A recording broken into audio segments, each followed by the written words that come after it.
Graça e paz, meus irmãos. Uma boa noite. Fizeram uma pergunta essa semana, mexeu muito comigo. Por que é difícil, pastor? E na realidade, não é que é difícil, é que muitas pessoas não estão aceitando os processos de Deus para viver os propósitos. Quando você não aceita os processos, você nunca vai viver os propósitos. E o evangelho que estão pregando aí fora, infelizmente, é um evangelho de facilidade, né? Um evangelho que está aceitando tudo, está liberando tudo e principalmente está quebrando o princípio. Entenda uma coisa, quando você quebra princípios da palavra, você está fadado a uma vida de derrota, de fracasso. Essa é a realidade. Todos que quebraram os princípios, todos que foram por um caminho errado, tiveram a sua vida destinada no fracasso, né? Em uma correção, em uma exortação de Deus. É isso que acontece.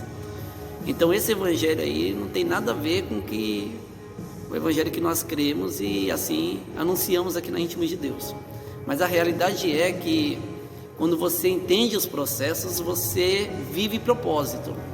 E eu vejo em Davi um cara que vai passar por vários processos interessantes. Ele está defendendo lá as ovelhas e ele mata o urso, mata o leão. De repente ele está lá no arraial, lá onde está acontecendo uma guerra. Ele vê uma possibilidade, ele vai lá e mata lá também o gigante.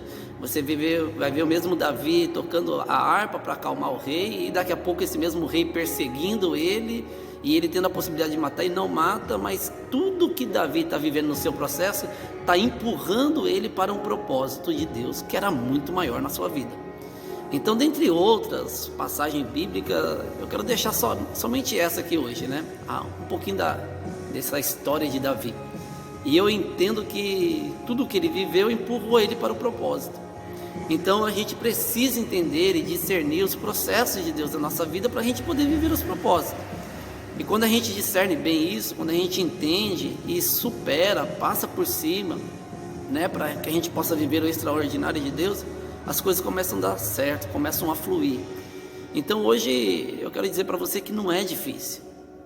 Não quebre princípio, né?